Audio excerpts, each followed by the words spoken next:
El automovilismo es un deporte de príncipes y gigantes industriales, un mundo cerrado de dinero antiguo y tecnología de vanguardia. Para entrar, se necesita un apellido, una fortuna o un milagro. Y a finales de los 60, un joven vendedor de sopa enlatada, sin nada más que una voluntad de hierro, decidió que no iba a esperar por ninguno de los tres. Su nombre era Frank Williams, y no sabía entonces que su obsesión no solo le llevaría a la cima, sino que le exigiría un precio que pocos hombres podrían pagar. Esto fue el principio. No Williams Grand Prix Engineering, sino Frank Williams Racing Cars, un equipo corsario, operando con más pasión que presupuesto. Frank era el corazón, el vendedor incansable que convencía a patrocinadores con llamadas desde una cabina telefónica porque no tenía para una oficina. Y encuentro a su primer gran piloto, un amigo, un alma gemela en la velocidad, el audaz y carismático Pierce Courage. El deporte que te da la gloria también te la arrebata sin piedad. En la vuelta 23 del Gran Premio de Holanda de 1970, el coche de Pierce Courage se estrelló. Frank perdió a su piloto y a su amigo. El automovilismo le mostró su cara más cruel. El equipo se desmoronó, pero la llama dentro de Frank, aunque parpadeó, no se extinguió. Sobrevivió, pero a un costo. Para mantener vivo su sueño, tuvo que venderlo. Se encontró trabajando para otros, un director deportivo en su propio equipo, un león enjaulado. La frustración era un veneno lento. El punto de ruptura llegó después de ser despedido por Wolf. La leyenda cuenta que no tenía dinero para el billete de avión, de vuelta a casa, y tuvo que correr los 15 kilómetros que lo separaban del aeropuerto de Ginebra. Cada paso en ese asfalto era una promesa. Nunca más. Nunca más volvería a perder el control de su destino. Sabía que no podía hacerlo solo. Necesitaba un ancla, un genio técnico que tradujera su visión en metal y velocidad. Lo encontró en un joven y brillante ingeniero que compartía su aversión por los perdedores. Patrick Head. Fue un pacto sellado con una pinta de cerveza. La sociedad más formidable de la Fórmula 1 acababa de nacer. El vendedor y el ingeniero, el soñador y el constructor. Su nuevo cuartel general no era Mónaco ni Maranello. Era una fábrica de alfombras en desuso en Didcot, Oxfordshire. Williams Grand Prix Engineering nació oficialmente en 1977. No tenían coches, ni pilotos, ni dinero. Solo tenían este espacio vacío y una fe inquebrantable el uno en el otro.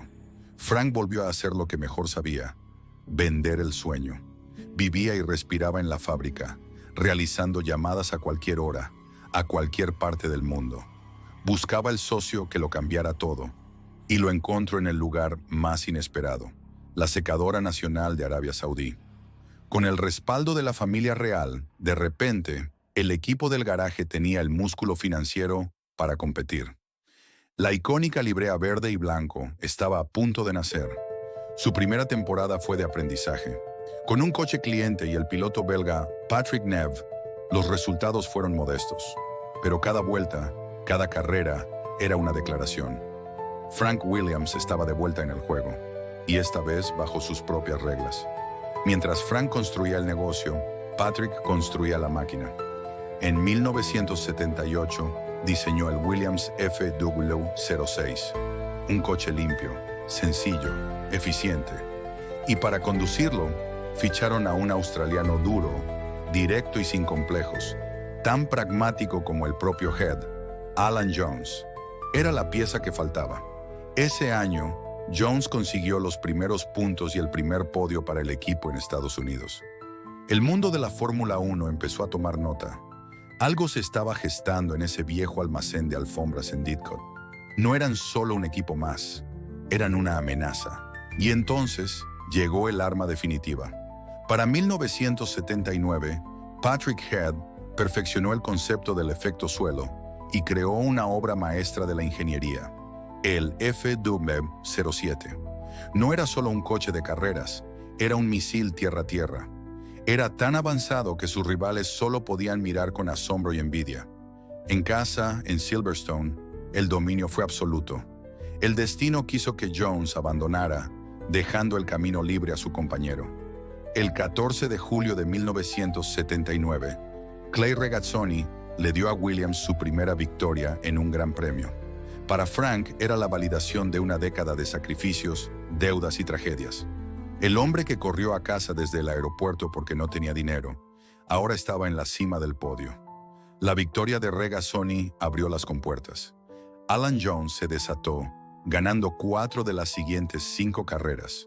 Williams no solo había llegado, sino que había llegado para conquistar. Para la temporada de 1980, solo había un objetivo. El año 1980 fue un duelo de titanes. La fuerza bruta de Williams contra la astucia de Brabham. Alan Jones contra Nelson Piquet. El campeonato se decidió en las frías tierras de Canadá. Con Piquet fuera, el camino estaba despejado. Jones pilotó con una precisión helada, cada vuelta un paso más cerca de la inmortalidad. Alan Jones era campeón del mundo. Williams Grand Prix Engineering, el equipo nacido en un almacén vacío apenas 3 años antes, era campeón del mundo de constructores. Habían vencido un Ferrari, un Lotus, a todos los gigantes. Ganaron de nuevo con Keke Rosberg en el 82, un campeonato inesperado en una temporada caótica y trágica para el deporte. Pero en el horizonte tecnológico se formó una tormenta. La era del turbo estaba llegando y Williams, fiel a sus principios de simplicidad y eficiencia, se estaba quedando atrás. La presión por innovar, por encontrar un nuevo socio motorista, era inmensa. Frank había superado todas las crisis de negocio, todas las tragedias en la pista. Creía que había conquistado los mayores desafíos de su vida, pero el destino le reservaba una última batalla, la más dura de todas. Una que no se bibliotecaría en un circuito, sino en un tramo de asfalto solitario. Una batalla por su propia vida. En la cima del mundo, a solo semanas de empezar una temporada que su equipo dominaría, la vida de Frank Williams cambió en un instante. El hombre que vivió a 300 kilómetros por hora fue traicionado por un simple tramo de carretera. El diagnóstico fue implacable: tetraplegia, fractura de las vértebras cervicales. Los médicos le dijeron a su esposa, Ginny, que se preparara para lo peor, pero no conocía a Frank Williams, y sobre todo, no conocía a Virginia. Mientras Frank luchaba por su vida, Virginia se convirtió en el pilar de la familia y del equipo. Fue ella quien se enfrentó a los médicos, quien organizó su traslado y quien le recordó al mundo que Frank Williams no se había rendido. Patrick Head, el ingeniero pragmático, se convirtió en el líder que el equipo necesitaba. El motor de la fábrica no se detuvo. La determinación de su fundador ausente se convirtió en el combustible de todos. Su regreso al paddock fue uno de los momentos más impactantes en la historia del deporte. El hombre que antes recorría el garaje con una energía inagotable, ahora lo observaba todo desde una nueva perspectiva. No podía mover su cuerpo, pero su mente estaba más afilada que nunca. Y en su carrera de casa, su equipo le dio la bienvenida que merecía. Mansell cruza la meta, seguidor de Piquet. Un doblete histórico, la multitud enloquece. En el muro, Frank observa. Una lágrima solitaria recorre su mejilla. Patrick Head pone una mano en su hombro. Fue más que una victoria. Fue un acto de desafío, una declaración al mundo de que ni la tragedia podía detener a Williams. Ganaron el campeonato de constructores ese año, y Piquet se coronaría campeón del mundo en 1987. El imperio se había reconstruido sobre los cimientos de la adversidad. Para mantenerse en la cima, Williams necesitaba una nueva revolución. La encontraron en la mente del que se convertiría en el diseñador más grande de todos los tiempos, Adrian Newey. Junto a la potencia de los nuevos motores, Renault, la combinación sería letal. Lo que Newey y Head crearon en 1992 no fue un coche, fue una nave espacial. El FW-14B estaba tan por delante de su tiempo que la competición parecía una broma. Y Nigel Mansell, el león británico, finalmente tuvo la máquina que su coraje merecía. Se coronó campeón de una forma absolutamente dominante. Tras la victoria de Prost en el 93, Frank consiguió el fichaje soñado, el que todo el mundo anhelaba. El piloto considerado por muchos como el más grande de todos los tiempos, Ayrton Senna, se unía al mejor equipo del mundo para 1994. Williams, Renault Newey, Senna. Era el equipo de los dioses.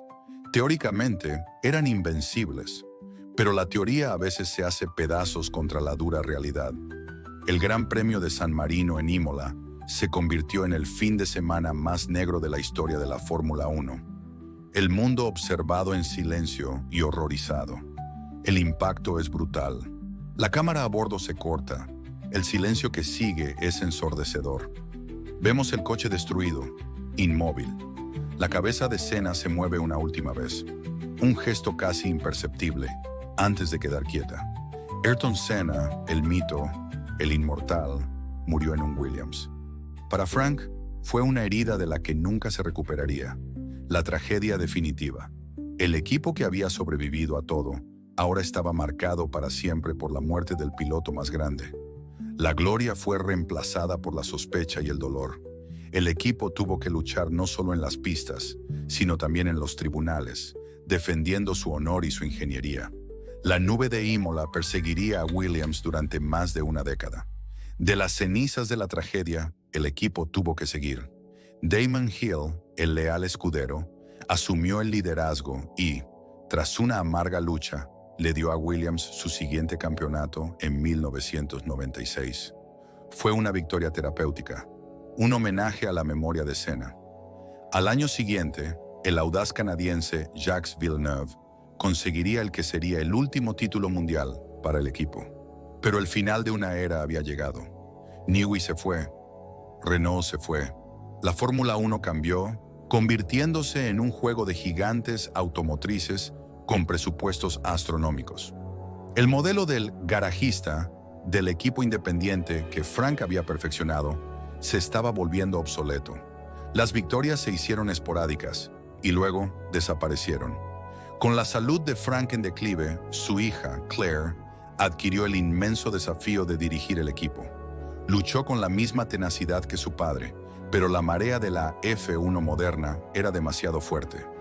Llevar el apellido Williams se convirtió en una carga tan pesada como un honor.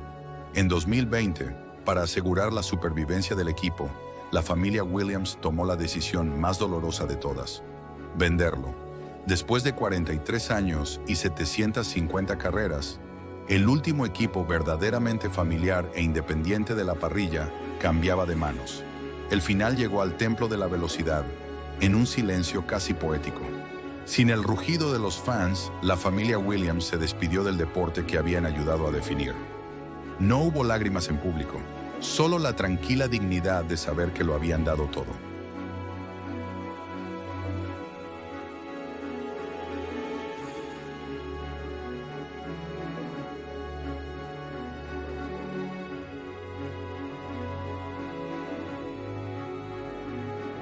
La Fórmula 1 es un deporte que se mide en décimas de segundo, pero el legado de Williams no se puede medir en tiempo. Se mide en coraje, en resistencia, en la fe inquebrantable de un hombre que construyó un imperio desde una cabina telefónica. Sir Frank Williams falleció en 2021, pero su espíritu sigue vivo en cada equipo independiente que se atreve a soñar, en cada garaje donde la pasión pesa más que el dinero. La familia se ha ido, pero el nombre de Williams permanecerá para siempre grabado en la sangre y el asfalto de la leyenda.